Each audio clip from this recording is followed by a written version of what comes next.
What's up? This is Jordan Gray from Half Lit and Dope Living TV. Hey, this your boy Don Ritchie representing the Midwest 219 Stand Up. Hey, what's up, y'all? It's Lamar Tate. This is your girl, Monifa. Hey, what up? It's your man Dave Hollister from Blackstreet. You know what this is right here. This Trigger Trench in the building. Hey, what's up, y'all? This is your boy Jason Weaver. And whenever I'm back home in the Chi, I'm checking out Dope Living TV. Hey, it's your girl, Adina Howard, and you're watching Dope Living TV, live with Greg Gray and the crew.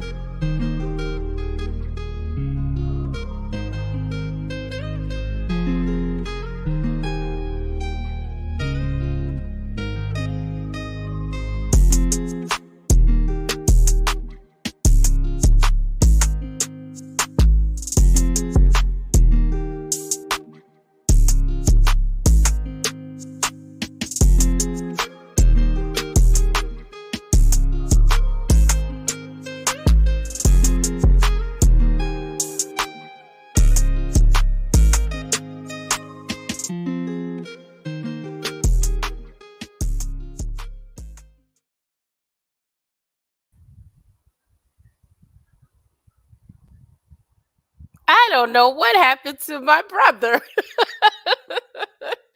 He just went away. Well, you know what? The views that are expressed on this Dope Living TV Live are not necessarily the views of Dope Living TV or its affiliates. So we want to thank everyone for joining us again today. If you did not see the show that we did live, man, we had an awesome time. Go back, watch it. You guys, it's going to put you in such a mellow mood. Go out there and visit Brown Skin Coffee. That's the joint. Bro, you dipped on me.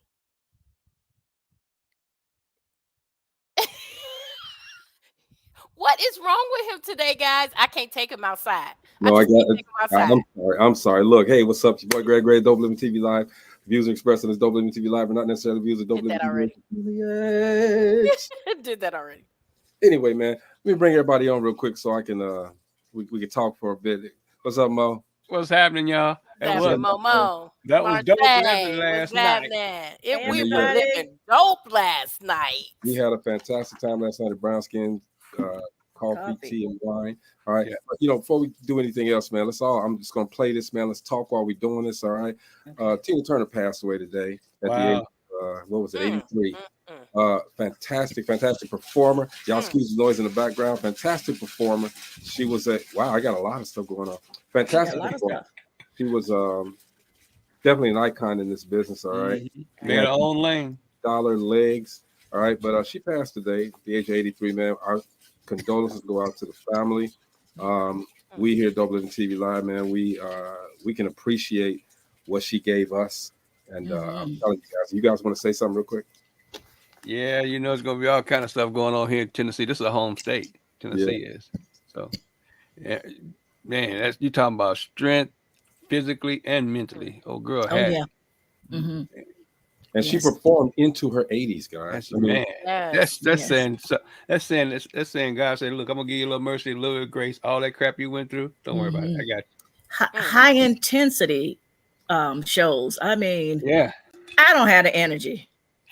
All that energy she had. Wow. She started back up at 60 something. Man, but you know what? I think, and it's hard for us to do this, but I think we have to start realizing that some of the icons we grew up with, they're elderly, they're older, and one day they're going to be gone. But we just can't. We're not ready. Oh, I know. I'm just the true artist. You think about those done gone. I mean, shoot, 50% of Earth, Wind, and Fire is gone. 50% of Isley Brothers gone. Gone. Yeah. Those are iconic groups, Ohio Players. All the Temptations, except Otis. Gone. Yeah, we just got to recognize the fact that our time on this earth is limited. Yeah. The best of it, as Tina Turner did, and all of those others that you named, make the best of it. Enjoy life. You cannot work and not reap the benefits of the blessing that God has given us. So enjoy life let's support those that have that are doing great things and that are here. Period. Man, let's support them. Let's uplift them, and let's do our best to make sure that we are being a beacon of light to everybody. Yes. Our way. Everybody on this planet. Yes. Arlena says, "Hey man, I really hate I missed this, especially after losing my husband a few months ago. You haven't missed it. We haven't started yet. Not yet. It's all good. Rest in heaven, Tina Turner. Yeah. Hey man, tonight though, getting back to the present, we have a great show tonight. First of all, as we do every night. Yesterday, shout out to Shayna Tate and Black Skin Coffee Tea Wine. Yes. That's the place. Man, I just can't stop talking about that place. All day. Nice. All day. It's And nice. someone on Facebook asked, is there a nice place that they can maybe film or, do an interview on a show or something? Don't give away our spots. Look. I asked them, did they see our show? Wait a minute. I talked about our show. Don't tell nobody that they can use that spot as That's ours, Marcy. You can't give it away. Sorry. Well, it doesn't matter. We know it's our spot regardless. But I was talking about the ambiance and just telling people all day how, it's nice. I was texting people when I left late last night. Still texting people. You need to go here. You need to go here. Check this out. Yeah, they need to go eat. They don't need to film. They don't need to do anything else unless they come. No, go eat and have something to drink. Yes, while they're enjoying a Dope Living TV live show. Anyway, and I did put about us on there. I did put it all out there, man. Put it out. I'm just messing with you though, but we got a fantastic, fantastic show tonight. This lady, her first book is called Dark to Light, Living Life After Death, which she published in 2018, and it's her own personal story about the death of her husband that she had for 40 years. 40 years she was married to this guy, and how she got through and recovered from this guy. And she's an award-winning author. She's won a Distinguished Authors Guild Award last year, and she's got something else coming out really soon. Okay, everybody. Yes, a new light, a new love. Yes, we're gonna talk. I read the excerpts from that one. We're gonna talk about all of that. Her name is Arlita Carter. Let's talk to her. What's up, Arlita? Arlita! Hey guys. How you doing? Welcome. Yes. Well, thank you for having me back. I can't hardly hear you, so I hope you can hear me. We can hear you. Okay. So I guess we got a screen too. Okay, but look, can you hear us? It's very low. Oh wow. It may be your volume. You may need to. I turned it up. I don't know what's going on. It's all good. We got you. So 40 years, same man. All of a sudden, yep, 40 years. How did that feel once everything happened? I mean, what were you going through? I didn't hear you. All right, tell her, Gina. So 40 years, and all of a sudden, the person you've been with for 40 years is now gone. How did that affect you? How did you get through it? I was devastated because actually he was in my life for more than 40 years. I met my first husband when I was 10 years old. Wow. And he was 13. Wow. And we spent 10 years getting to know each other and finally decided that, we were meant to be together. And so he was like the landscape of my life. And so for him to suddenly be gone like that, it was, I didn't know how I was going to get through it. And, but I did. But you did. A lot of prayer, a lot of love from my family and my friends, a lot of support from them. But yeah, it was very difficult. So even with the support that you had, I mean, this is very personal. This is extremely personal. You've been with this man, like you said, a long time, all right? And it's cut off. There's a process that you had to go through in order to make the transition into being alone. Can you walk us through that? Wow, it was tough because I had to learn all over again just how to be me. For all those 40 years, I was first his wife, and then I was the mother of my two boys. I was a football mom. We did everything together. He coached them while they were in their younger years, and is, we were very seldom apart, and except for, when I traveled for work or he traveled for work. And so those first few months in the house after he died, I really thought I was going to lose my mind, because he was everywhere. Every room I went into, there was something of his, some reminder of him. And I didn't know who I was without him. So it took a lot. It took a long time. It took a long time. It took a lot of soul searching, and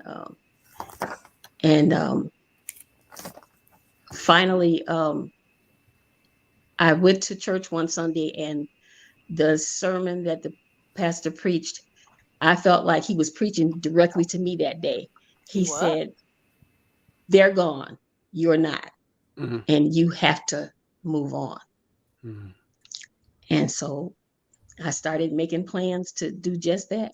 And then the first thing that I had to do was to get out of that house, because as long as I was still there, roaming around in those rooms, and I went from, one day I would be crying hysterically, laid out on the floor and just miserable. The next day I would be mad. I'd be walking through the rooms cursing him, because how could you leave me? And I even got so bold as to have a few choice words for God too, because I was like, you gave me this man, for 40 years, and then you just up and take him away from me.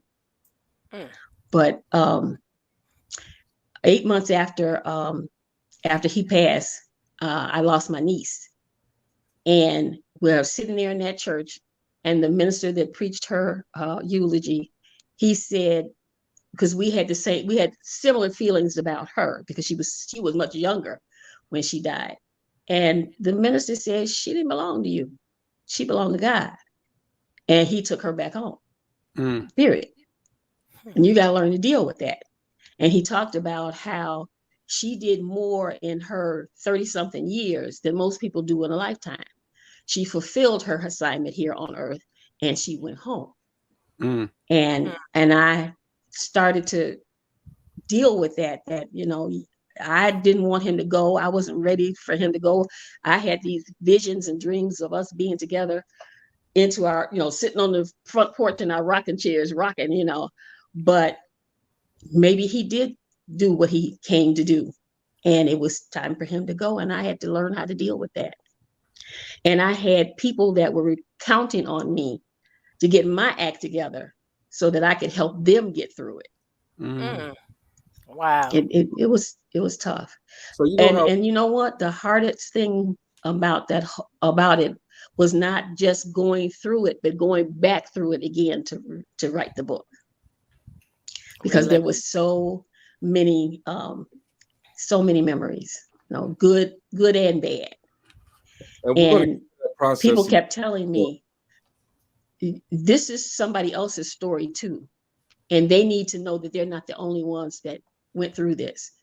This is your testimony, but it needs to be shared with other people, because they need to heal. And maybe by reading your story, they'll find their own healing. So how difficult was that transition to go from this event, this terrible event happening, to saying, well, I'm going to tell the world about what happened? Well, actually, it wasn't intentional on my part. When I was going through breast cancer, I mentioned when I was on the show the last time that I didn't do well in the group sessions, and my oncologist encouraged me to journal, and that really helped me to get through it. And so after my husband died, I think it was about 3 months after he passed, and I was going through so many changes and everything. I finally picked up one of my journals, and I just started writing down my feelings, writing down all my fears, all my guilt, all my pain, all my doubt. And I filled up 2 or 3 of them. And by the time I had made the decision to move down here, when I came down here, I met a young man named Sean Hutchinson. And he initially was my personal banker, but he was also an author and a playwright. And we would sit and talk when I would come into the bank to take care of my, financial transactions. And, he would ask me all kinds of questions about, how did I come to be here in Atlanta and this, that, and the other. And I, was telling my story, and he said, that's a book that you need to write. Yeah. And I told him, I said, I don't know anything about writing a book. And he said, well, it sounds like to me you've already written it. You just need somebody to help you construct it. And that's what he did. And that's what you did. Well, yeah, okay. Well, he helped me construct it. And it was very cathartic, because even though it was painful, the more I wrote, the more I put it into some kind of organization and made it into a story about my life, about our life, about my love for him, his love for me, the more I was able to start letting go of all that pain and start believing that, okay, I still got a lot of years left, hopefully. And I believe that God will give me a second chance. He'll give me a new beginning.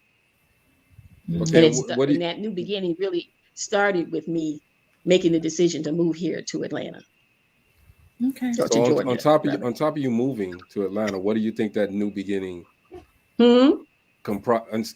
In light of you going to Atlanta, what do you think the rest of your new beginning comprises of? Learning to do things on my own.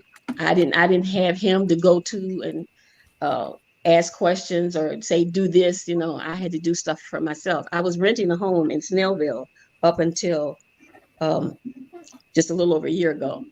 And when things would go wrong, I could call the maintenance department and get things done, have them do things for me. But it was a process that usually took 2 to 3 weeks. So I just started learning how to do stuff myself. Like, for example, the doorknob came off of my back door, the door that led into the garage from the kitchen. And it just came, I went to open the door and it just came off in my hand one day. Now, normally that was something I would have told him, baby, you need to fix this door. And I did call the maintenance people and say, the door came off, the handle came off, or whatever. And they told me they probably could get somebody out in a week. And my mother was still alive at the time, and she had gotten at that age where she was kind of, spooky about certain things. And she didn't like the fact that if somebody could get through the garage door, they could get in the house. Right. So she was really freaking out about that door handle not being there. And I remember laying down that night, and I talked to my husband. And I said, now, you're not here to fix this for me, but how would you fix it? How would you tell me to fix it if you were here? And then I laughed at myself because I thought that was really stupid, like he was going to answer me. Okay. But sure enough, when I woke up the next morning, I woke up and went straight to that door.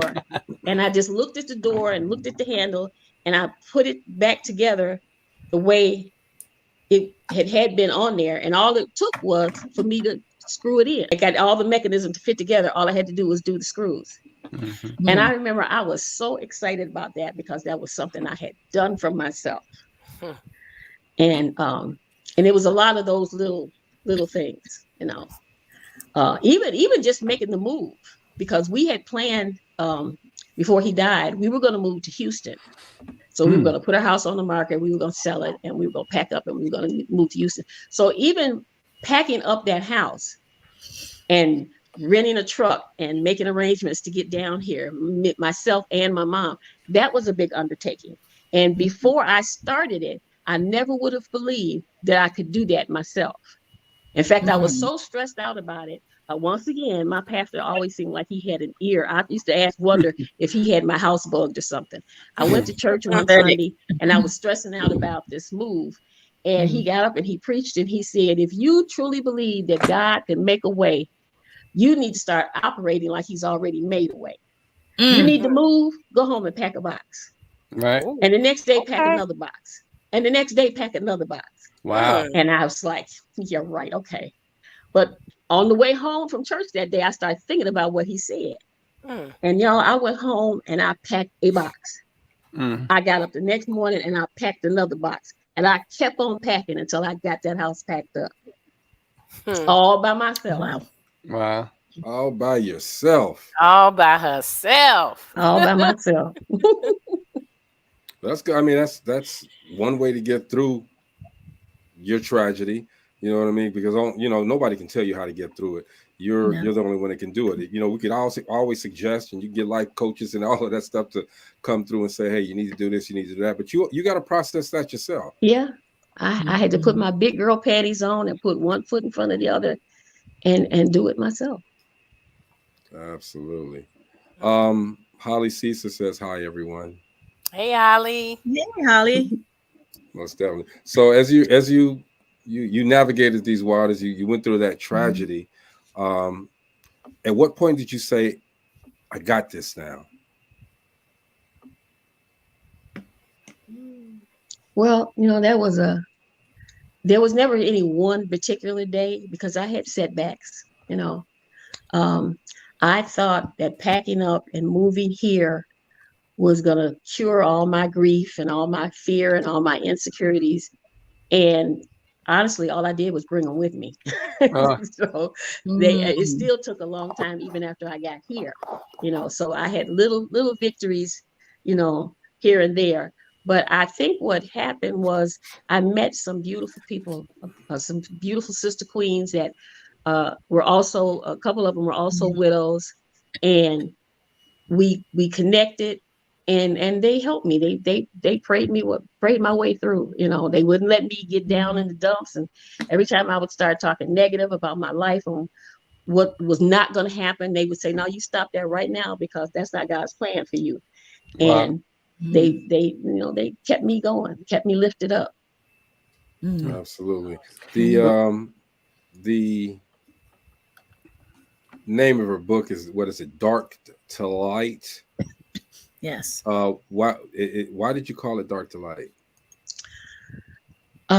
Sean and I were sitting in Panera having a meeting about the book, and I had chosen another title.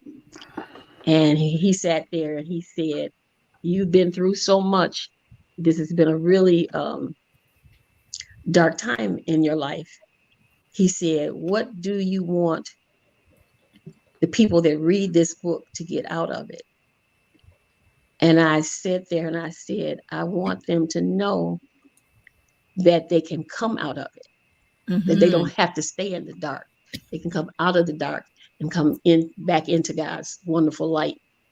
And then it's like a bulb went off in my head, and we started laughing, both of us. And I said, "That's it, Dark to Light, Living Life After Death." Initially, the title was Living Life After Death.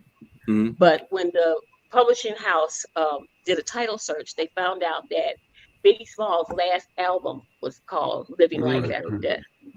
And they told me I couldn't use that title as is. I had to have a subtitle. So when we were trying to figure out I didn't want to change. I wanted that Living Life After Death because that was the point, that you could go on after this, horrible experience, losing your spouse. So that's how Dark to Light came into play. Okay, Marcella, you had a question. Yeah. Well, let me make my statement first. You were talking about your process, and Greg, you talked about it a little bit, that everyone's process is different. No, even if you've kind of gone through the same thing, you still don't, and I try to get people to understand this, you still don't understand what that person is going through. You don't know that exact relationship, what totally happened. And people have to realize, because I've heard a lot of people come to me and say things like, "You shouldn't still be grieving of my loss of my son," or you can't. Yeah, that's who it was, the devil. And I've heard other people tell people that, but you never know what that person's process to healing is. And when they're broken, you have to put the pieces together, and it's like a jigsaw puzzle. And at this point of time of your life, it might be there's some missing pieces there. So you look together, you're smiling and saying, "I'm okay." But what people need to realize is you still might not be okay. Just because you're functioning and you're moving forward, there still might be some little remnants left there. So my question, though, for you then is, since you've written that book, I've had the privilege of reading that book. Have you had a lot of people come to tell you that it's helped them to heal or go through their healing process. I've had several people tell me all you got to do is change the dates or the location, you know, or something like that. But that's my story. And, Okay, come on. And it's a good thing. I'm glad you brought up that point about everybody heals differently, and you have to allow them that space. I said in my first book that there after this happened to me, that I thought back and I wanted to cut my tongue out because I could think of how many times I had said to somebody, I know what you're going through. I didn't have a clue what they were going through until it happened to me. And I try my best now not to ever say that to anybody because you really don't know what they're going through. And I found myself a lot of times when people would come to me and say, how you doing? How you feeling? I would say I was okay because I thought it would make them feel better. They wanted me to get okay so they could move on. And but I wasn't okay. Not by a long shot. Yeah. And we have as a people, we have a tendency to say that. And sometimes it can be you just don't really want to talk about it at that time. It might be the wrong person that they're not there to pray, P-R-A-Y, for you, but they're there to P-R-E-Y on you and use it against you and to see what they can get out of you, knowing, you know, I don't want to say it's a weak point, but it's a point where, you know, you're vulnerable. I'll put it like that. So, but yeah, that's a pet peeve of mine to hear someone say, "Oh, I know what you're going through," and I'm like, really? Tell me about it. I feel Arlita on that point too. When my pops died, everybody came and said, "Oh, I know what you're going through," and I want to crack him in the jaw. All right, Come on now. The truth, right? It is right. I never tell anyone who's grieving or who's lost a loved one that I know what you're going through. I will tell them if there's anything that I can do to help. Let me know. You know, but you've gone through what I've gone. I mean, you know, I feel your pain. Not yet. Say that again. Say it one more time. Not yet, man. It's just crazy. Mo, you had a question. I just actually had a question and a statement. So when you moved to Atlanta and you found that group of sisters that you can, you know, sit and be on, how is that in comparison to where you came from? I'm sorry, I couldn't hardly hear you. Could you repeat that? When you moved to Atlanta and you found that group of sisters, you know, that were praying with you and not letting you go down, how did that compare to where you came from? It's not so much that it compared to what I came from, because I had that in Chicago. Support. I had that support group in Chicago, but I felt like I needed to be somewhere else in order to get through that situation, and more than just the house and all the memories and reminders. My mother was 80 years old when my husband passed. She didn't drive, she wouldn't fly, and I have 3 grandchildren down here, her 3 great-grandchildren. And since I wasn't going to Houston, that was out of the question after he died. I felt like the only way she was going to get an opportunity to bond with those kids is I needed to be here, because it was too much. It financially and logistically, it was too much to expect my son to come up to Chicago with those kids all the time. And they wanted me to come down here so they could kind of, you know, help me out to heal and help me take care of my mother. So it wasn't so much that it compared, it was different. It was a blessing because it wasn't something that I had to give up because I left from Chicago. I got you. It was a continuation of what I had in Chicago. Wow. That's crazy how our cultures in certain spots in the country, how it is. Chicago and Atlanta is probably one of those examples. Although we get the negative press sometimes, the negative always outshines, you know, the positive. But our culture in Chicago and Atlanta is pretty together. I kind of dig it, you know. And I tell you something that I love, and I know it's nobody but God. The 2 of the queens that I met when I came down here, believe it or not, we lived very close to each other in Illinois, in Chicago. Wow. And never met each other until we came down here. That's crazy. That's crazy. We went, two of us went to the same church. The other two, we went, our high schools were rivals. She didn't live that far from me. And when we met, we started talking and found out, oh, wow, you're from Chicago. You went where? Oh, my goodness. And all that time, we never laid eyes on each other when we were in Chicago, but God brought us together here. That's God. That sure is God. Yeah. That sure is. Yeah. I mean, I found that in the South, you find that camaraderie, you know, sometimes because you know, a lot of people speak everywhere you go in the South, and you be surprised who you run up to from your spot. You know, it's like, well, I'm from Indiana, you know, from Gary, or you from, you know, Indianapolis, and you run into folks from there, and you're like, they didn't know because they've been down there, so they've been gone for so long, and they done, you know, picked up on the culture in the South. You know how people speak to each other, and you know, especially elders. You know, they speak to you. You know. So now, let me ask you. Go ahead, Jen. Arlita, now you wrote the book. You were able to get past the hurt, or at least I always say you deal with it. You never get over it. Yeah, you never get past it. You just learn how to deal with it. You learn how to deal with it. Different what layers. came next in your life? Well, a couple of weeks before we released Dark to Light, God has this thing of waking me up at 3 o'clock in the morning with all these ideas and stuff. So I woke up, and my message in Dark to Light was that God will give you a new beginning. You can get a second chance. You have to have faith. You have to be patient. You have to wait, but He will do it.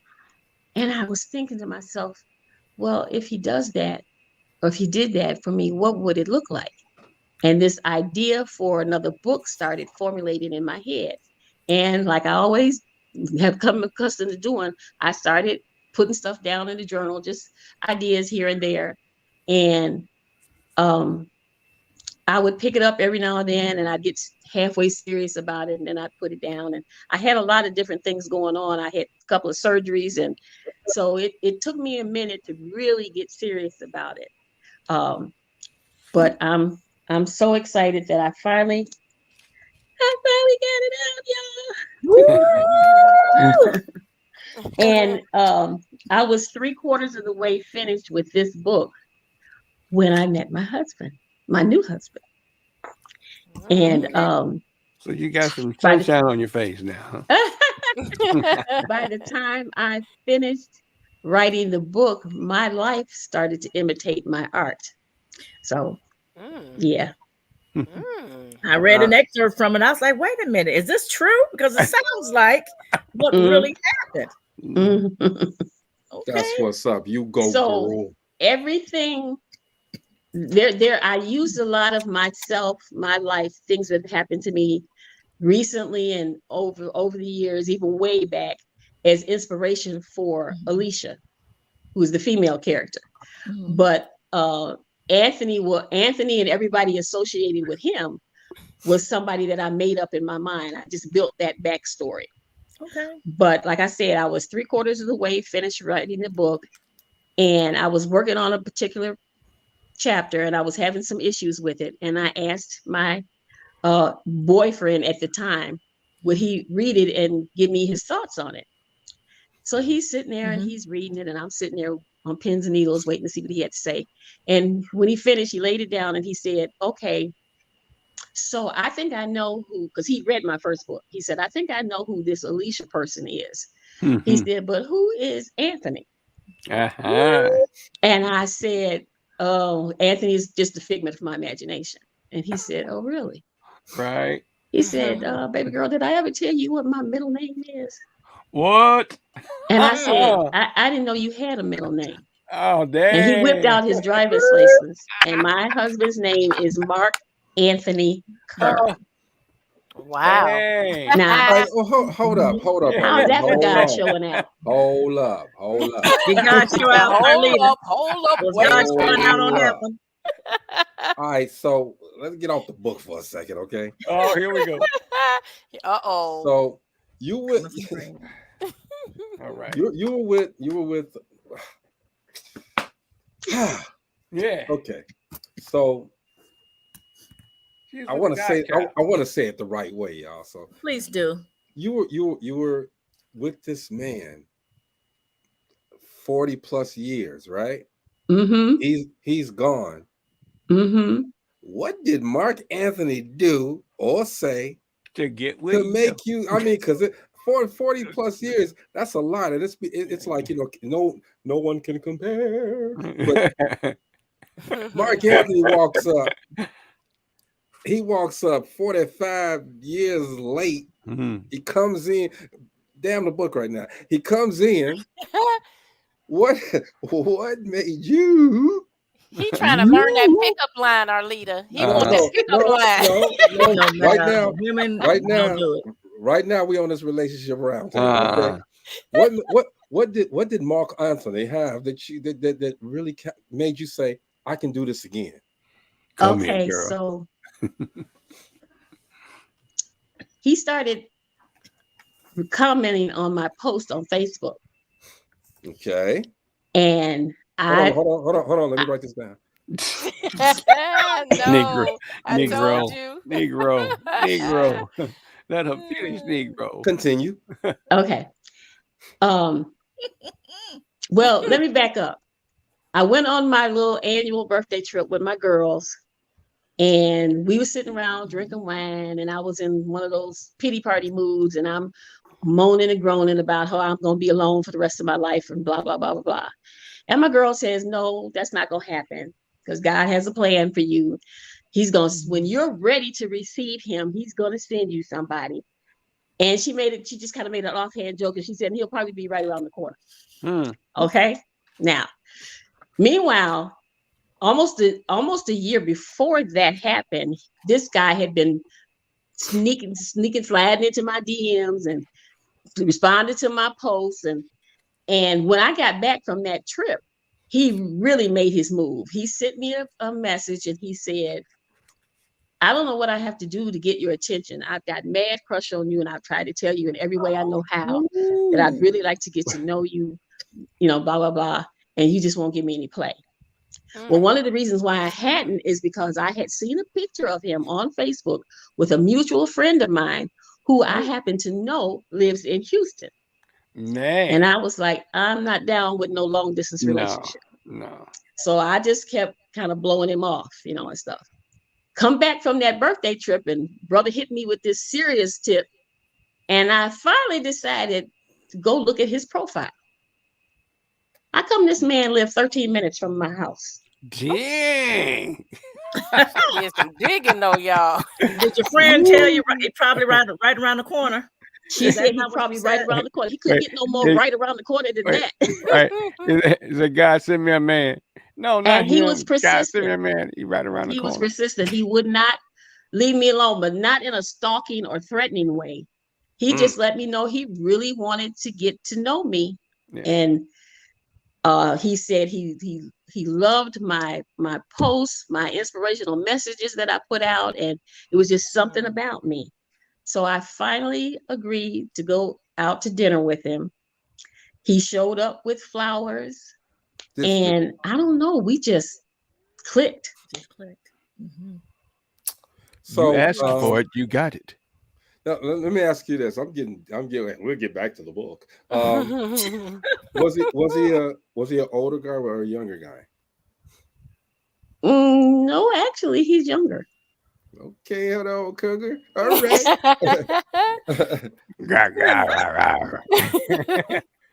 So with your bad self, girl. Mark Anthony fell through. He came in with the roses and the candy and the good words, and like Cynthia Martin said, he liked every single picture on her Facebook page. Face, red heart shape. All right.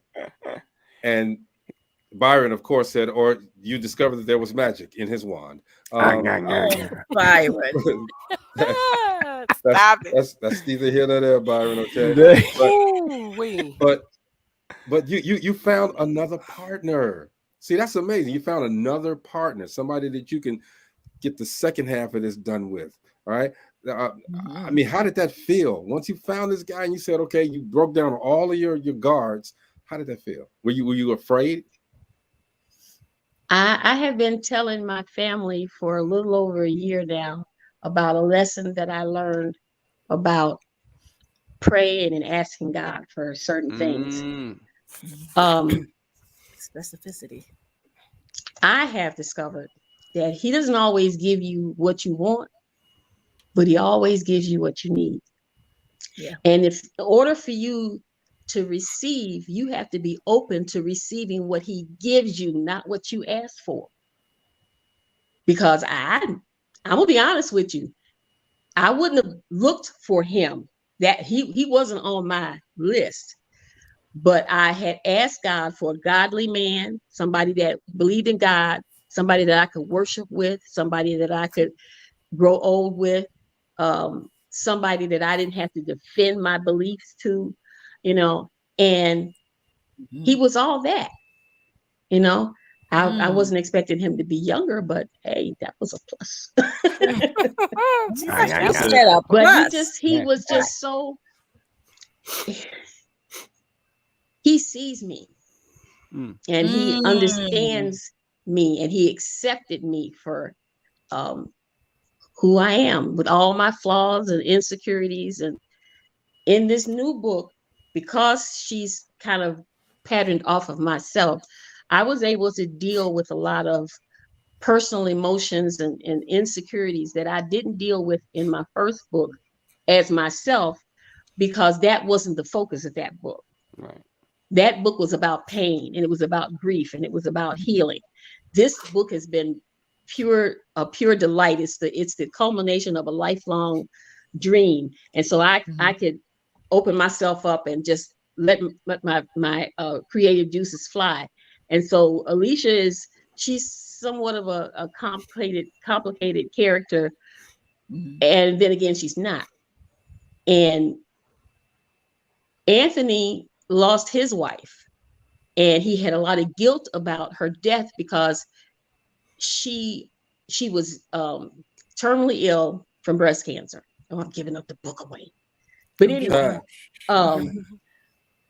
he felt responsible for her death because not for her death, but for the fact that he didn't feel he was there for her in her final moments. And so because of that guilt that he carried, it took him a long time to open up to somebody and to let somebody else in. Partly because he was afraid of losing again, and partly I think because he didn't think that he deserved to be loved again. And Alicia walks in with her little blonde head self and just knocks down all his defenses. And all of a sudden he's realizing that he's not dead on the inside like he thought. He's very much alive. And this woman has knocked brick down and opened him back up to living and loving again. It's the Arlita Carter story, but it's from a male point of view. Marcia, take us to the life coach moment. All right. At this point, let's take a quick break, redirect, regroup, refocus with life coach Jeff Relaford.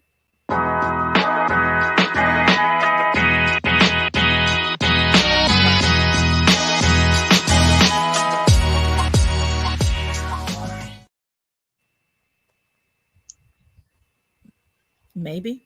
Public service announcement on Dope Living TV Live.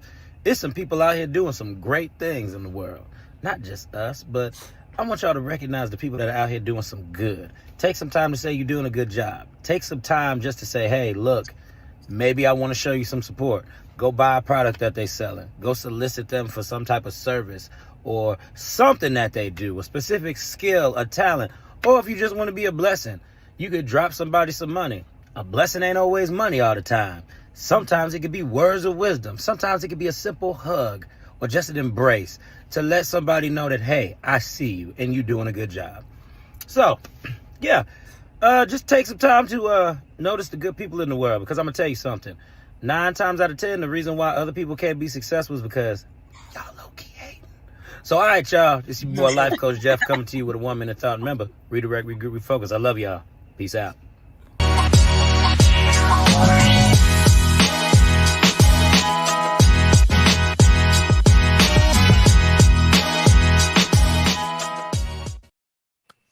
Low key hating. He said low key hating. Low key. Low You key, said when what you're you doing say, something boy. good, just do it, guys. If you're doing something good, just do it. Don't worry about what they're saying. Marcy, you had a question for the guest. I did have a question for the. Keep going. I forgot it. Sorry.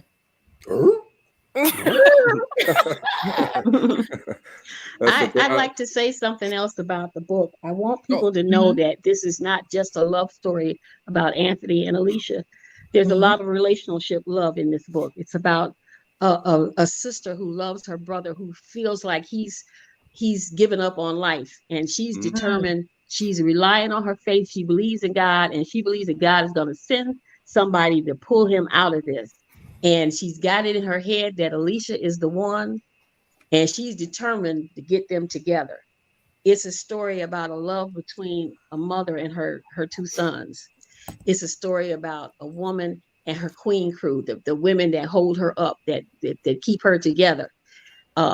It's a story about a woman and her BFF who is always there for her, who's always pushing her, who's always telling her, you can do this, you got this. There's a lot of love going on in this book. So it's really and relatable. I want people to read it and feel as good about it as I felt about writing it. Writing it, right. What's the name of it again, Arlita? A New Light, a New Love. A New Light, a New Love. Gina got it on her table.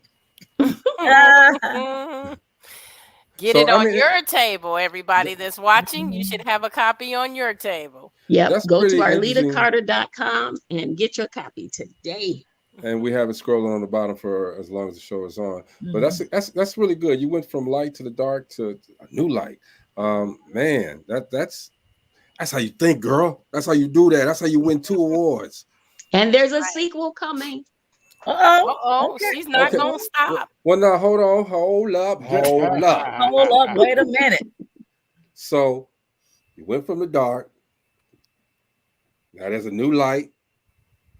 So and the light is on. The light is on already. What's the sequel gonna be? What's the title for the sequel?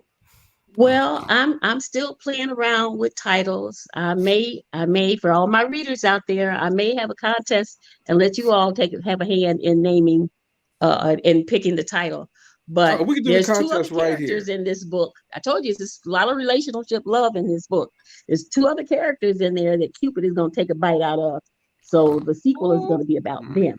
We can do we got the title thing right here. Okay. Matter of fact, I'll start it right now. How Arlita got her groove back. All right. Go ahead, Marcella. What was you going to say? Okay, they got that already. What I had to say was, so we all need to get the book, A New Light, a New Love, so that we can know what's going on in that book, so that when the contest come, we can we'll kind of better understand and be able to give input into a title. Because I'm really excited. I'm really interested in seeing, after everybody starts reading it, how many people are going to figure out who the sequel is about. Well, I don't know none of your friends, so it can't be about none of my friends.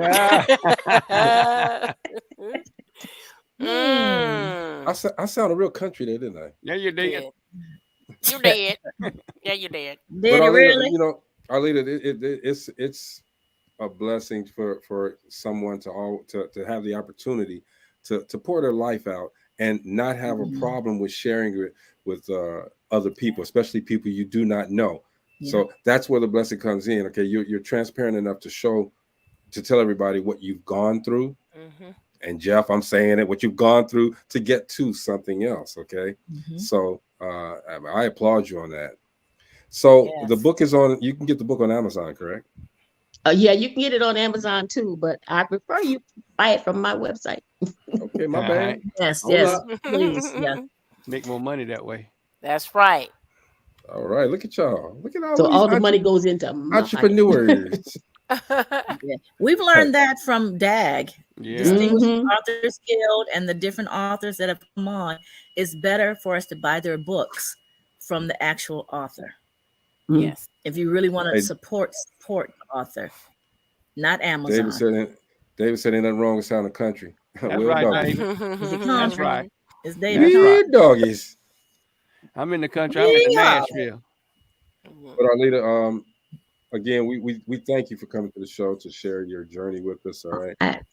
I thank you guys so much for giving me this opportunity to come back, talk about my life, and talk about this new book. I really appreciate it. She keeps saying come back. Has she been on the show before? Yeah. Stop it. What's she saying? No, don't listen to him. He know you were one of the DAG authors that came on. Well, I'm trying to get you to talk about DAG because it's coming up again, all right? And Arlita is a DAG award winner. She's an award-winning author. Dark to Light is an award-winning book, a Distinguished Authors Guild award-winning book. This is something that we do to promote authors and we just give them a day of accolades. Arlita was there with us in Vegas. I'm telling you, that was one of the most special times in my life. It came right on the heels of my marriage, and I was blown away. It took me weeks to come down off the ceiling after that. Right. We're glad you had a good time. Okay, especially after the marriage, right? Gina had on her Oscar award-winning dress. Okay, she was out there doing her thing. We was all looking flat. Red carpet. Hey, I was sick, but you know what? It's rare when and this is what I love about meeting with authors and different things. I didn't even have a hat on that day. Okay, I was hatless. I let the girls show, but I love the fact that now, through the Distinguished Authors Guild, authors are really getting it, especially independent authors, are really getting an opportunity to let their works shine, to get their works out there to different mass of people. So keep writing. I mean, keep doing what you do, and and we have some big things coming, right, Greg, for some of the authors. We're not going to talk about it now, but in the near future, you guys are going to hear about it. Man, I'm going to tell you, without giving it away, because I'm learning from our leader here, without giving it away, you authors just make sure that you got an end game to your book. Your book is one. Anyway, I'm gonna leave it at that. Okay. Leave it alone. Make sure you think about the whole. Make sure you think about the whole picture when you're writing your book. Okay. There's other things. All avenues.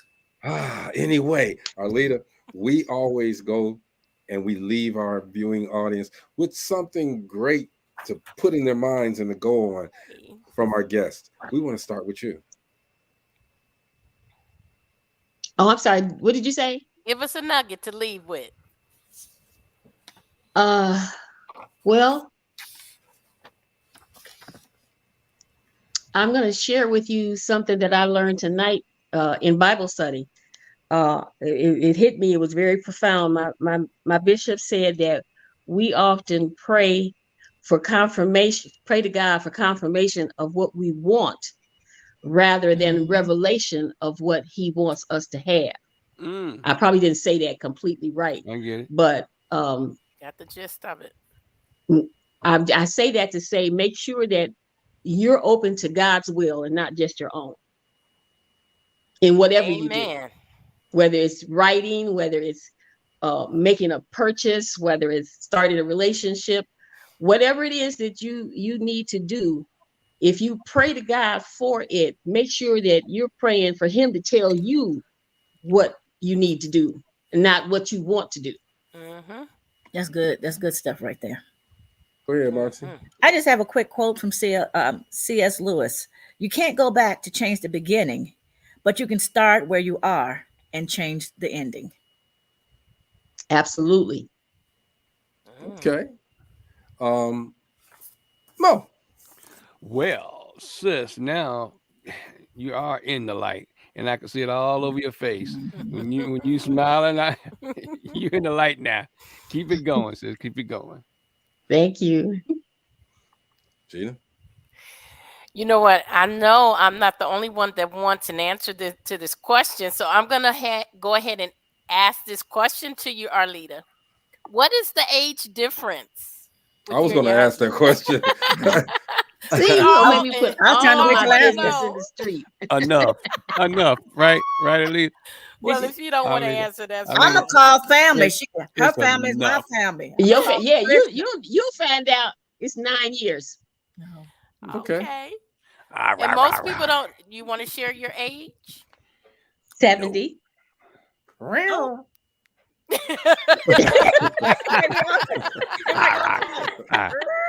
That took y'all by surprise, didn't it? Yeah, it did. I'm a late You don't look bloomer. like you're 70. You look good, girl.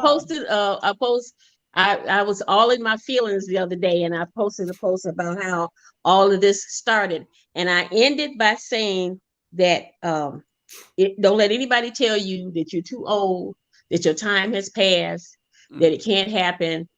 It's not too late. It's never too late. As long as God is in the mix, he can make it happen. As long as you Handle understand that, it. girl. Handle that, You girl. are a Look, prime example. Yes.